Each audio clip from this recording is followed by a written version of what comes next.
जय हिंद प्यारे साथियों, कैसे हैं सभी। आशा करते हैं कि आप सभी एकदम मस्त होंगे। आप सभी की पढ़ाई लिखाई एकदम मस्त चल रही होगी।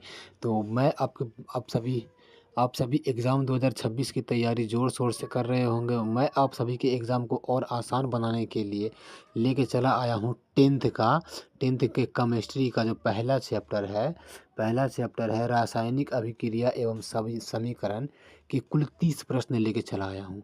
इस 30 क्वेश्चन से न बाहर नहीं आएगा मेरे दोस्त। 30 क्वेश्चन से बाहर नहीं आएगा, मतलब नहीं आएगा, याद कर लेना है, ठीक है। तो चलिए ज़्यादा देर नहीं करते हैं, हम अपना वीडियो को शुरू करते हैं।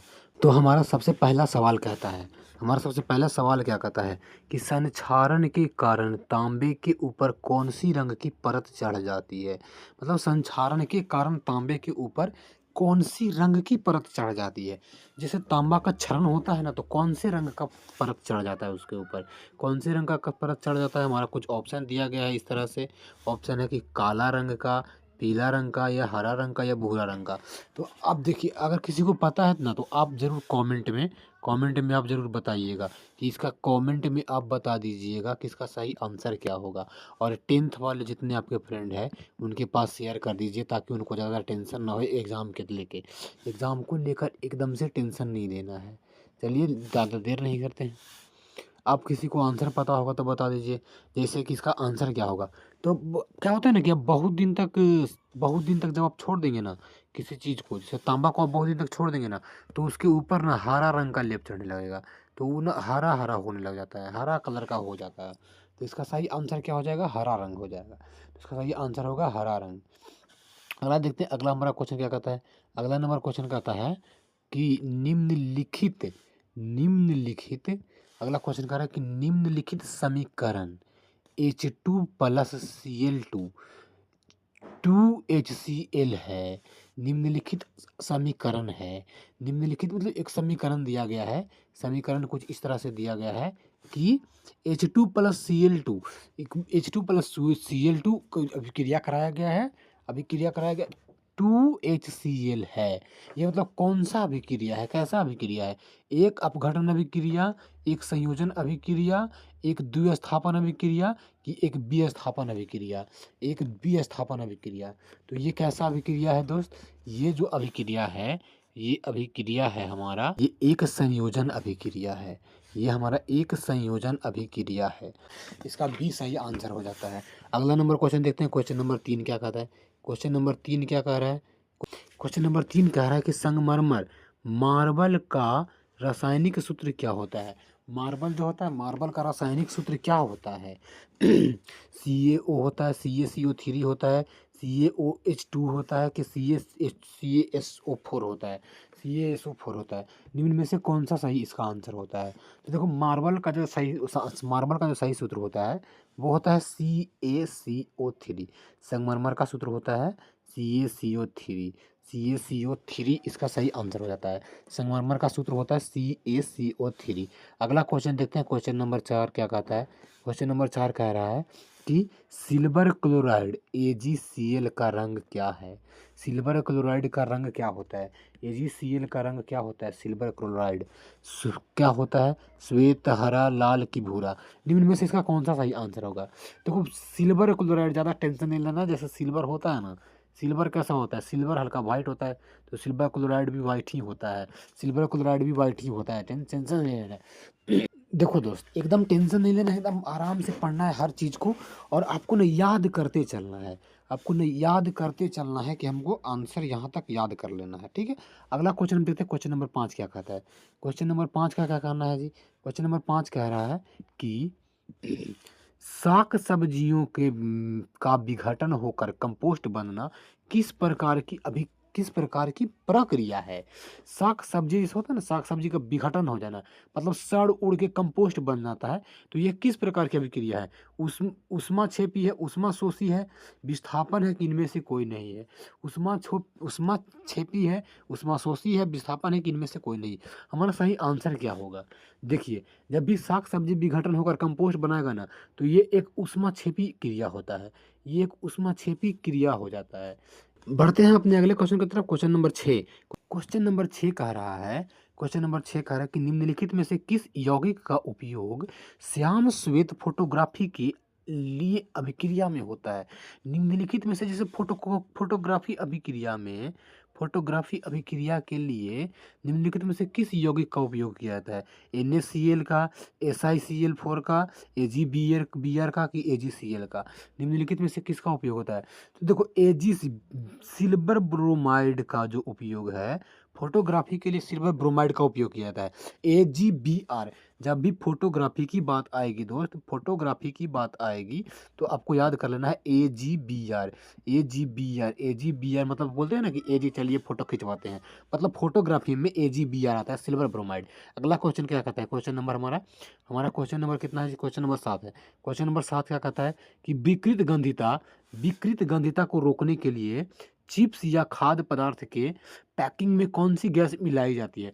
विकृत गंधिता को मतलब जो खाद्य पदार्थ होता है ना, जो चिप्स वगैरह होता है, उसको में हम कौन सा गैस छोड़ा जाता है जिससे कि वो खराब नहीं हो? ऑक्सीजन, F2, N2 की ना कोई नहीं, निम्न में से कौन सा गैस छोड़ा जाता है? तो देखो विकृत गंधिता को रोकने के लिए ना, आप तो पढ़े होंगे कि चिप्स में कौन सा गैस भरा जाता है? नाइट्रोजन।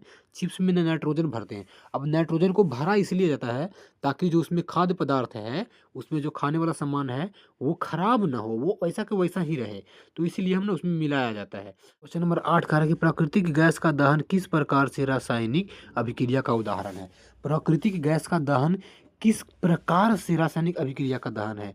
ऊष्माशोषित संयोजन, ऊष्माक्षेपी की विस्थापन, किस प्रकार से होता है? अगर आपको आंसर पता है तो आप कमेंट में दीजिए, नहीं तो हम यहाँ पे करवा रहे हैं। देखिए, प्राकृतिक गैस का दहन जो होता है ना, वो एक ऊष्माक्षेपी प्रक्रिया होता है, वो एक ऊष्माक्षेपी अभिक्रिया का होता है, वो एक ऊष्माक्षेपी अभिक्रिया होता है। अगला हम क्वेश्चन देखते हैं, क्वेश्चन नंबर 9। क्वेश्चन नंबर 9 कहता है कि अमोनिया NH3, तो अमोनिया का सूत्र होता है। तो NH3 के अणु में नाइट्रोजन एवं हाइड्रोजन के परमाणुओं की संख्या का अनुपात क्या होता है? मतलब NH3 में कह रहा है कि NH3 में N और अनुपात H, ये दोनों के बीच का कितना अनुपात होता है? 2:1, 1:2, 3:1, 1:3। निम्न में से सही आंसर क्या होगा? तो हमारा सही आंसर क्या होता है? देखिए, NH3 का तो साफ तो पता चल जा रहा है जी, साफ तो पता चल रहा है कि एक N है जो 1 है और H3 है, तो NH3 हो जाएगा हमारा 1:3, 1:3 हो जाता है हमारा सही इसमें।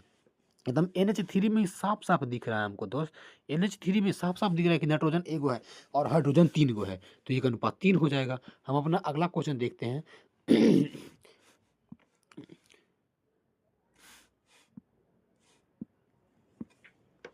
क्वेश्चन नंबर 10 क्या कहता है? क्वेश्चन नंबर 10 कह रहा है कि जल में हाइड्रोजन और ऑक्सीजन के परमाणुओं की संख्याओं का अनुपात कितना होता है? जल में हाइड्रोजन और ऑक्सीजन के परमाणुओं का, जल में हाइड्रोजन और ऑक्सीजन, जल का सूत्र क्या होता है दोस्त? H2O। इसमें बताओ, हाइड्रोजन के गो है 2 गो, ऑक्सीजन के गो है 1 गो, अनुपात कितना हो जाएगा? 2:1, अनुपात हो जाएगा हमारा 2:1। ये 2:1 हमारा ये सही आंसर हो जाएगा। सही ऑप्शन है बी। अगला क्वेश्चन देखते हैं। अगला क्वेश्चन 11 नंबर क्वेश्चन कह रहा है कि जिस अभिक्रिया में किसी तत्व का ऑक्सीजन के से संयोग होता है, उस अभिक्रिया को कहा जाता है? जिस तत्व में या जिस अभिक्रिया में तत्व का ऑक्सीजन से संयोग होता है, उस अभिक्रिया को कहा जाता है। उस अभिक्रिया को क्या कहते हैं? उपचयन कहते हैं, अपचयन कहते हैं, वियोजन कहते हैं कि विस्थापन कहते हैं? उपचयन, अपचयन, वियोजन की विस्थापन। तो देखो, जिस अभिक्रिया में ऑक्सीजन से संयोग होता है ना, उस अभिक्रिया को ना दोस्त हम उपचयन कहते हैं। उस अभिक्रिया को हम क्या कहते हैं भाई? उपचयन कहते हैं मेरे भाई। उस अभिक्रिया को हम उपचयन कहते हैं। अगला क्वेश्चन कह रहा है, क्वेश्चन नंबर कितना है जी? क्वेश्चन नंबर है हमारा, अगला नंबर हमारा क्वेश्चन है, अगला हमारा क्वेश्चन है क्वेश्चन नंबर 12 है। क्वेश्चन नंबर 12 क्या कहता है? क्वेश्चन नंबर 12 कह रहा है कि निम्नलिखित में से कौन एक रेडॉक्स अभिक्रिया है? निम्नलिखित में से कौन एक रेडॉक्स अभिक्रिया है? ये कुछ अभिक्रियाएं दी गई हैं हमें। CaCO3 की अभिक्रिया है, CaO plus CO2, H2 plus Cl2 अभिक्रिया है 2HCl, CaO प्लस 2HCl अभिक्रिया है CaCl2 प्लस H2O। मतलब निम्न में से कौन सा हमारा रेडॉक्स अभिक्रिया है? तो देखो, रेडॉक्स अभिक्रिया जो है ना, रेडॉक्स अभिक्रिया हमारा सी ऑप्शन वाला है, सी ऑप्शन वाला हमारा रेडॉक्स अभिक्रिया है। CaO प्लस 2HCl अभिक्रिया है CaL2 CaCl2 plus H2O CaCl2 plus H2O हमारा ये अभिक्रिया है। अगला हम अपना क्वेश्चन नंबर 12 देखते हैं। क्वेश्चन नंबर 13 देखते हैं। क्वेश्चन नंबर 13 क्या कहता है दोस्त? क्वेश्चन नंबर 13 कह रहा है कि वे पदार्थ जिनके जलीय विलयन का उपयोग दीवारों के सफेदी में किया जाता है। मतलब वे पदार्थ जिनके जलीय विलयन का उपयोग दीवारों के सफेदी में किया जाता है। दीवारों के सफेदी में किसका उपयोग किया जाता है? दीवार को रंगने के लिए किसका उपयोग किया जाता है? बुझा हुआ चूना का उपयोग किया जाता है। बुझा हुआ चूना का उपयोग किया जाता है, बुझा चूना। अगला क्वेश्चन देखते हैं। अगला क्वेश्चन नंबर 14 कह रहा है कि लेड नाइट्रेट को गर्म करने पर क्या प्राप्त होता है? जब लेड नाइट्रेट को गर्म किया जाता है तब क्या प्राप्त होता है?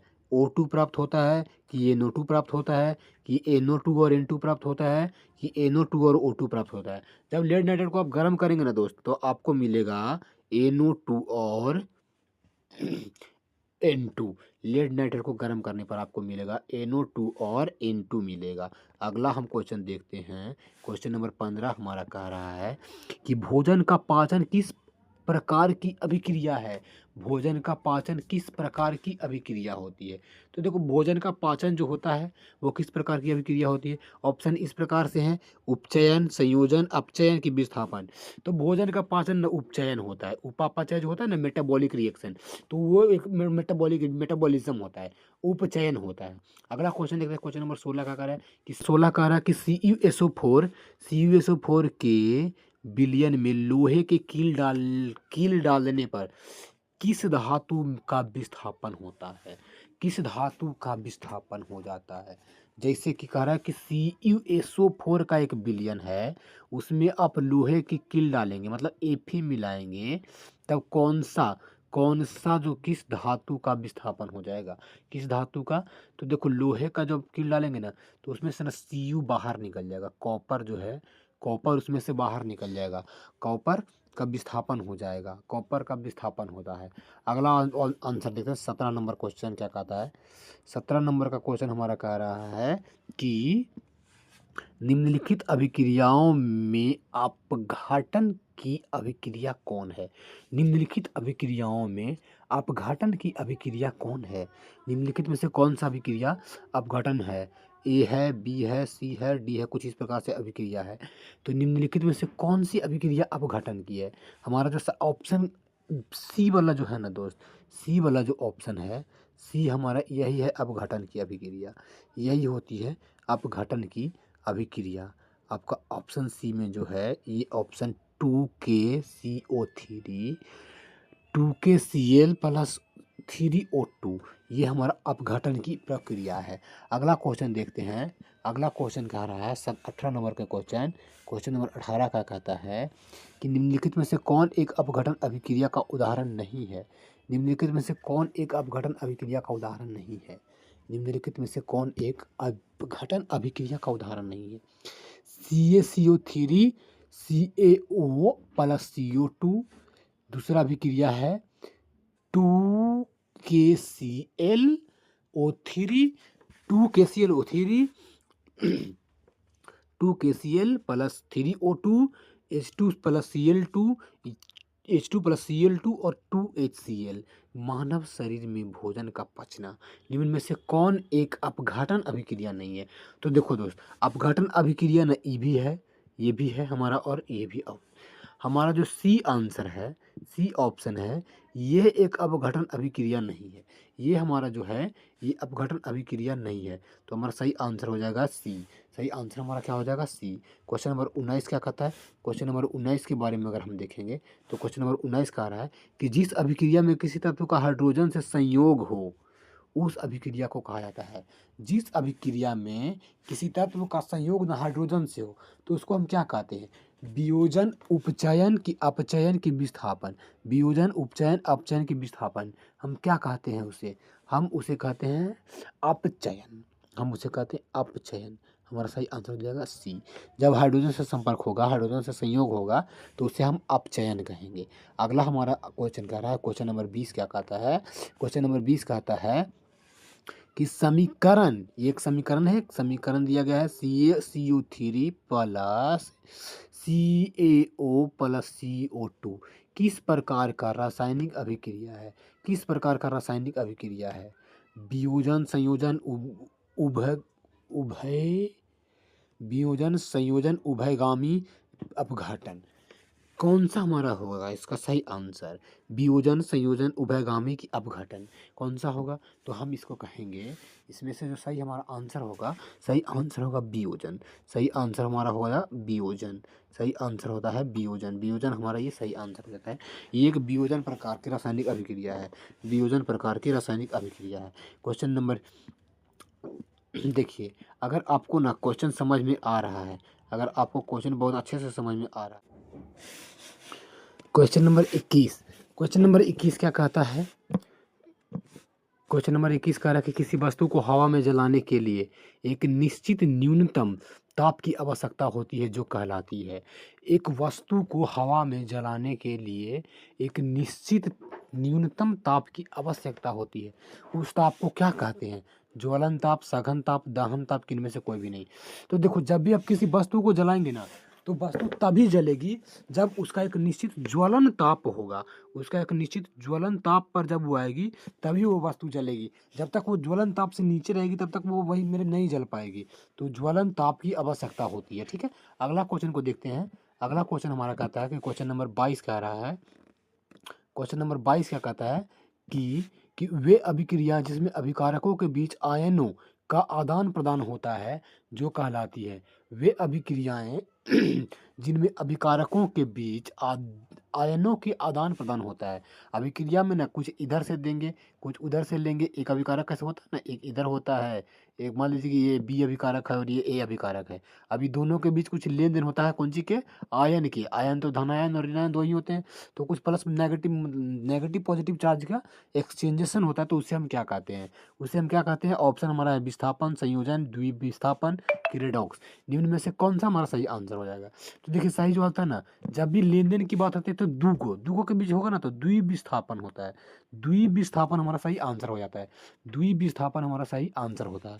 उसके बाद अगला क्वेश्चन कहता है कि अगला क्वेश्चन कह रहा है कि संक्षारण के कारण चांदी के ऊपर कौन से रंग की परत चढ़ जाती है? संक्षारण के कारण चांदी के ऊपर कौन से रंग की परत चढ़ जाती है? जब भी संक्षारण होगा तो उसके ऊपर कौन सा रंग का परत चढ़ेगा? काला, हरा, नीला, भूरा। तो देखो, ज़्यादा चांदी का ज़्यादा दिन हो जाएगा ना तो वो ना धीरे धीरे काला पड़ने लगता है। धीरे धीरे चांदी क्या होने लगता है, उसकी जो चमक होती है वो फीकी फीकी पड़ने लगती है। हालांकि ये एक अलग बात है, जब उसको घिसेंगे ना तो वो सही हो जाएगा। तो हमारा सही आंसर क्या हो जाएगा? काला। हमारा सही आंसर हो जाएगा ए। देखिए, अगर आपको वीडियो अच्छा लग रहा है तो मेरे दोस्त एक बार वीडियो को ना जब दबा के लाइक कर देना है और चैनल को सब्सक्राइब कर देना है। वीडियो को ना सबके साथ, आपको सब दोस्तों के साथ शेयर कर देना है। हम ना 10th वालों के लिए भी लेके आ चुके हैं। अब ना केवल इसमें ऐसा नहीं है, बहुत सारे सुन रहे थे कि भैया आप केवल 12th का पढ़ा रहे हैं, 10th का नहीं पढ़ा रहे हैं। तो 10th वालों भी टेंशन मत लो भाई मेरे। तुम्हारा दोस्त है ना, तुम्हारा भाई है ना, तुमको पास करवाएगा, चाहे कैसे भी पास करवाए। तो तुम भी ना चैनल को सब मिलकर सब्सक्राइब कर लो, अपने दोस्तों के साथ शेयर कर दो। और ऑब्जेक्टिव की टेंशन भूल जाओ, मैं ऑब्जेक्टिव के साथ साथ सब्जेक्टिव भी करवा रहा हूँ। तुम देख लेना वीडियो को, सब्जेक्टिव भी मैं करवा रहा हूँ। तो ऑब्जेक्टिव के साथ साथ सब्जेक्टिव भी है। वीडियो को लाइक कर देना है, चैनल को सब्सक्राइब करके तैयार हो जाना है साथ में। अगला हमारा क्वेश्चन कहता है क्वेश्चन नंबर 24। क्वेश्चन नंबर 24 क्या कह रहा है कि रासायनिक अभिक्रिया में किसी यौगिक से हाइड्रोजन का निकलना क्या कहलाता है? रासायनिक अभिक्रिया में किसी यौगिक से हाइड्रोजन का निकलना क्या कहलाता है? जब कोनो यौगिक से हाइड्रोजन निकलेगा तो वो क्या कहलाएगा बबुआ? उपचयन कहलाएगा, अभिक्रिया अपचयन अभिक्रिया कहलाएगा, रेडॉक्स अभिक्रिया कहलाएगा, कि निम्न में से कोई नहीं कहलाएगा? मतलब कह रहा है कि निम्न में से कौन सा कहलाएगा जब किसी यौगिक से हाइड्रोजन निकलेगा? जब कोई यौगिक से हाइड्रोजन निकलेगा वो सीधा हो जाएगा उपचयन अभिक्रिया। वो होगा उपचयन अभिक्रिया। जब जब यौगिक से निकलेगा हाइड्रोजन वो आपका उपचयन होगा, वो आपका उपचयन हो जाएगा। उपचयन अभिक्रिया सही आंसर है बी। अगला क्वेश्चन देखते हैं। अगला हमारा क्वेश्चन क्या कह रहा है कि तेल युक्त कह रहा है, तेल युक्त एवं वसा युक्त खाद्य पदार्थ थोड़े ही समय के बाद सड़ने लगते हैं जिसका मुख्य कारण क्या है? कह रहा है तेल युक्त एवं वसा युक्त खाद्य पदार्थ कुछ समय के बाद ही सड़ने लगते हैं, इसका मुख्य कारण क्या है? पदार्थों में उपस्थित तत्व का विनाश, अप अवकरण, ऑक्सीकरण की पदार्थों में विशेष तत्वों की उपस्थिति। निम्न में से कौन सी ऐसी क्रिया होती है जिसके कारण न तुरंत ही प्रोडक्ट खराब होने लगता है? देखो 30 ऐसे क्वेश्चन आपके लिए चुन के लेके आया हूँ ना मेरे भाई, 30 ऐसे क्वेश्चन चुन के लेके आया हूँ। इसमें से कम इस चैप्टर से जितना सवाल पूछेगा वो यही 30 गो में से आएगा, इससे बाहर नहीं आएगा, इसी 30 में से आएगा। अगला दिन हम अगला चैप्टर का करवाएंगे। और हमारा सही आंसर क्या हो जाता है? हमारा सही आंसर होता है तेल युक्त जब कुछ तुरंत ही सड़ने लगता है वो उसमें होता है उपचयन, ऑक्सीकरण, ऑक्सीकरण, ऑक्सीकरण होता है ऑक्सीडेशन, इसको अंग्रेजी में कहते हैं ऑक्सीडेशन, तो ऑक्सीकरण होता है। अगला हमारा क्वेश्चन कह रहा है क्वेश्चन नंबर 25, क्वेश्चन नंबर 26 का क्या कहना है? श्वसन किस प्रकार की अभिक्रिया है? कह रहा है श्वसन किस प्रकार की अभिक्रिया है? ऊष्माक्षेपी, ऊष्माशोषी, दोनों इनमें से कोई नहीं। श्वसन कौन सी अभिक्रिया होती है? ऊष्माशोषी, ऊष्माक्षेपी की निम्न में से कोई नहीं या दोनों? तो देखो श्वसन जो है वो एक ऊष्माक्षेपी अभिक्रिया है। श्वसन ऊष्माक्षेपी अभिक्रिया, ऊष्माशोषी ने श्वसन जो है, देखो श्वसन जो है श्वसन एक ऊष्माशोषी अभिक्रिया है, ऊष्माक्षेपी नहीं ऊष्माशोषी अभिक्रिया है। अगला क्वेश्चन कह रहा है कि अगला क्वेश्चन कह रहा है एकदम इजी क्वेश्चन है कि दूध से दही बनना कौन सा परिवर्तन है? दूध से दही बनना कौन सा परिवर्तन है? भौतिक परिवर्तन, रासायनिक परिवर्तन की ए तथा बी, दोनों की ए तथा बी, इनमें से कोई नहीं। निम्न में से कौन सा इसका होगा? तो दूध से दही जैसे कि एक होता है ना भौतिक परिवर्तन, क्या होता है कि भौतिक परिवर्तन मतलब एक बार बना और वो पुनः अपने रूप में वापस आ जाता है। तो अगर हम दूध बनाएंगे, दूध से दही एक बार बना देंगे तो क्या वो पुनः दही दूध बन जाएगा? नहीं बनेगा। तो ये भौतिक परिवर्तन तो ये नहीं होगा। इनमें से एक और है क्या? रासायनिक परिवर्तन। रासायनिक परिवर्तन क्या कहता है कि एक बार बन गया सो बन गया, दोबारा वो अपने रूप में मूल रूप में वापस नहीं आएगा। तो हमारा सही आंसर हो जाएगा रासायनिक परिवर्तन। हमारा सही आंसर क्या हो जाएगा? रासायनिक परिवर्तन। आपको वीडियो को केवल देखना नहीं है, इसको एकदम याद करते चलना है। हर क्वेश्चन को आपको याद करवाने की क्षमता रखें अपने अंदर। बस वीडियो को ध्यान से देखना है, मेरे को एकदम बस अपना फोकस दे दो दोस्त, उसी में हम तुमको पास करवा देंगे। एक भी ऑब्जेक्टिव नहीं छूटेगा, एकदम 40 में तुम 40 मार के आओगे साइंस में और सोशल साइंस में। साइंस में 40, सोशल साइंस में 40, 40 का 40 तुम्हारा सही करवाऊंगा ऑब्जेक्टिव। ऑब्जेक्टिव की चिंता भूल जाओ अब तुम। कह रहा है कि सूर्य के प्रकाश में श्वेत रंग के सिल्वर क्लोराइड का क्या क्या हो जाता है? सूर्य के प्रकाश में श्वेत रंग के सिल्वर क्लोराइड का रंग क्या हो जाता है? सूर्य के प्रकाश में ना सिल्वर क्लोराइड में जो श्वेत रंग होता है वो कैसा हो जाता है? कैसा हो जाता है? काला, धूसर, हरा, नीला, कैसा हो जाता है? तो वो हो जाता है आपका धूसर। वो हो जाता है कैसा? तो धूसर, धुंधला धुंधला हो जाता है, तो उसको हम धूसर बोलते हैं। अगला क्वेश्चन देखते हैं। क्वेश्चन कह रहा है कि 29 नंबर का क्वेश्चन कह रहा है, क्वेश्चन नंबर 29 क्या कहता है कि लौह चूर्ण पर तनु हाइड्रोक्लोरिक अम्ल की अभिक्रिया से क्या होता है? लौह चूर्ण पर तनु हाइड्रोक्लोरिक अम्ल की अभिक्रिया से क्या होता है? हाइड्रोजन गैस एवं आयरन क्लोराइड बनता है, क्लोरीन गैस एवं आयरन हाइड्रोक्साइड बनता है, कोई अभिक्रिया नहीं होती है कि आयरन लवण एवं जल बनता है। इनमें से कौन सा इसका सही आंसर होगा? तो देखो जब न लौह चूर्ण पर हाइड्रोक्लोरिक अम्ल की अभिक्रिया होती है ना, तो उस अभिक्रिया से ना हाइड्रोजन गैस एवं आयरन क्लोराइड बनता है। हाइड्रोजन गैस एवं आयरन क्लोराइड बनता है। अगला हमारा और अंतिम क्वेश्चन क्या कह रहा है? क्वेश्चन नंबर 30 कहता है दोस्त, क्वेश्चन नंबर 30 कह रहा है कि ये एक अभिक्रिया दी गई है, एक अभिक्रिया दी गई है। अभिक्रिया कुछ इस प्रकार से है कि Cu प्लस H2, Cu